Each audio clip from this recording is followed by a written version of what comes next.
Hello guys, here we are with a new video after so much time. I've been so freaking busy in real life I couldn't afford any time to upload any video. With all these new OP heroes, some Guild War bases became almost impossible to assault without Minotaur, and not having Anubis makes it even harder.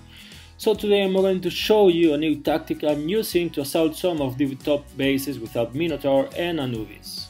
So basically I try to lure and lock out one enemy hero without killing him, while my Doom Balloon and Phoenix destroy all the buildings on the base. Ideally you want to tank with an 8 of 8 stone skin ranged hero so he can tank the enemy. And you want to avoid to kill that hero, so we are not using any kind of buffers like PD or Cupid or Michael, etc.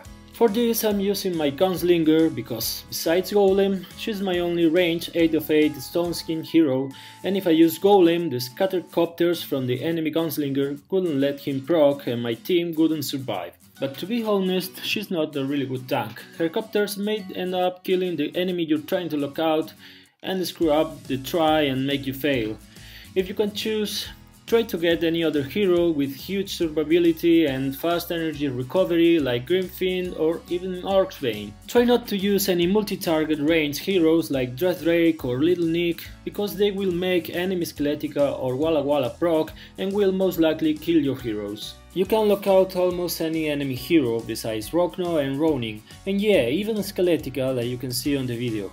But depending on the hero you're trying to lock out, you need to use different crests, pets and artifacts. For example, against very powerful heroes like Skeletica, you want to use as many ways of silence as possible, like Eye of Garuda, Aviar Pet, and even Silencing Shot if you have the chance. And of course, keep dropping troops as long as you can so they can take most of the dangerous procs from heroes like Walla Walla, Skeletica or Gunslinger. If you're trying to lock out a self-healing hero like Gulen or Walla Walla or some other hero with life drain as talent, you don't want to use silencing or scattered skills in this case, because preventing enemy hero from self-healing will end up killing him and getting you in trouble.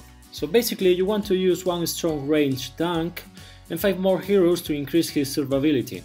I'm not using any hero which may hit other heroes besides Gunslinger, which I already said is not the best choice. I'm using Golem, obviously for heals and damage reduction, Trentor for damage reduction and resurrection if needed, Druid for heals, even though Orcsbane will be better because he's immune to stun and doesn't increase attack, Shaman to debuff enemy, even though he dies in most of tries, and Valentina for more energy recovery and crit protection.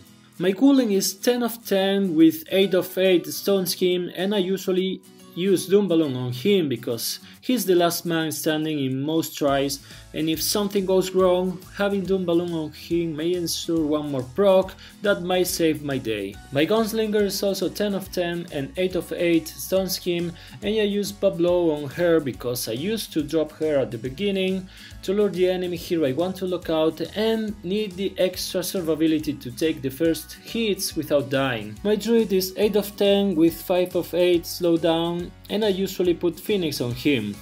Valentina is 9 of 10 with 5 of 5 revive, and I give her Havoc to debuff the enemy. This pet is really important also. Trentar is only 8 of 10 with 4 of 5 revive, and I usually give him Aviar. I may upgrade him and take him to 9 of 10 or even 10 of 10 because the extra damage protection will help a lot. And my Shaman is 8 of 10 with 5 of 8 Blade Shield. He usually dies like a rat, but helps a lot at the beginning if he procs. So once you make sure your heroes can stay alive tanking one enemy, and once you make sure your heroes won't kill the enemy you're trying to lock out, you just need to make sure that your Phoenix and your Doom Balloon are strong enough to clear all the buildings by themselves. One more thing I forgot to mention before, and I think it's really important, is trying to drop your heroes in a way that your tank is the closest hero to the enemy Gunslinger. This way he will take the hits from her copters, because if any of your other heroes takes those hits, it won't be able to proc and most likely your heroes will die. You can go back on this video to 1 minute and 20 seconds on the fight I'm locking Skeletica out, and you can see my Gunslinger is tanking on the bottom and all my other heroes are assisting her from the left, a little farther away from enemy Gunslinger. I hope you can get some new ideas from this video so you can succeed assaulting some of the strongest bases in Guild Wars. Leave me some comments and let me know if you've been able to implement this tactic to your attacks. And I hope it doesn't take me this long again to upload a new video. See you guys and take care.